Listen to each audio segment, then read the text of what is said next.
Bonsoir à tous, voici les principales actualités du jour.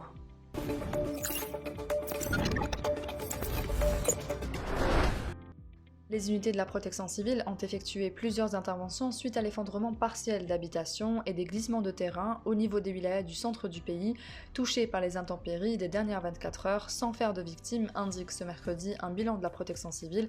Dans la wilaya d'Alger, il a été enregistré plusieurs effondrements suite à des glissements de terrain, notamment dans les communes de Bab el-Oued, Raïs Hamidou, Beirmond Raïs, Boulourine, El Achour et Bouzarea. D'autre part, plusieurs interventions d'épuisement et pompage d'eau pluviale infiltrées à l'intérieur d'habitations et édifices publics et privés ont été effectués dans les communes de Bodj el-Bahri, Beltouta et les Eucalyptus. D'autres effondrements ont également été enregistrés dans les wilayas de Tizi Ouzou, Boumeldes et Blida. Les services de la circonscription administrative de Beirmond Raïs Alger ont procédé ce mercredi à la fermeture provisoire de la station de transport de voyageurs de Beirmond Raïs suite à un éboulement rocheux au niveau de la station, a indiqué un communiqué des mêmes services.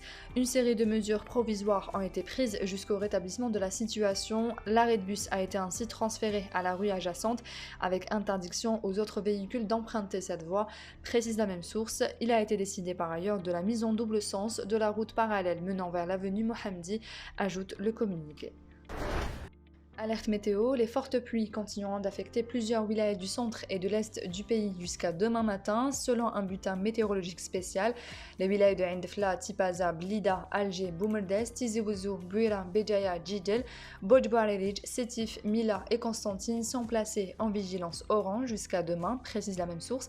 La quantité de pluie estimée durant la validité de ce BMS devrait varier entre 30 et 50 mm, ajoute la même source.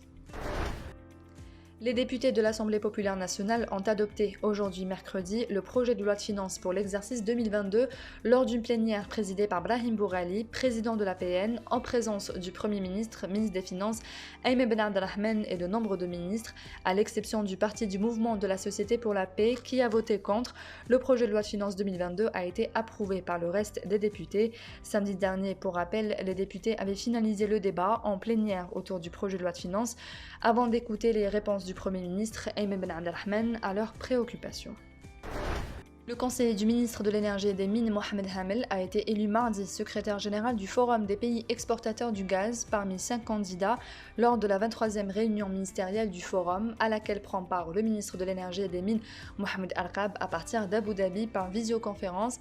Créé en fin 2008, le Forum des pays exportateurs de gaz est composé de 11 pays membres et 9 pays observateurs qui détiennent ensemble 3/4 des réserves gazières de la planète et contribuent à plus de 2/3 des échanges de gaz, gazoducs et GNL.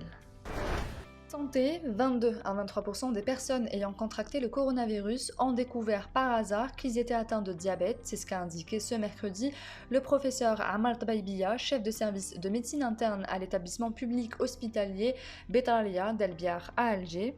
En effet, selon une étude et un suivi médical menés par les services de médecine interne des EPH de Betalia, de Zmirli et de l'établissement hospitalo-universitaire de Constantine, sur un échantillon composé de 2207 adultes admis à l'hôpital après avoir contracté le coronavirus, les taux des patients atteints du diabète étaient de 23% à l'EPH de Betalia, 46% à l'EPH de Zmirli et 59% à l'EHU de Constantine. Le professeur a insisté sur la nécessité d'assurer un suivi rigoureux des catégories qui ignoraient leur maladie, le diabète, et contractaient le coronavirus en vue de découvrir le facteur déclenchant le diabète et si le virus Covid-19 en était à l'origine. C'est la fin de ce journal, merci de l'avoir suivi. On se retrouve demain à la même heure sur nos réseaux sociaux.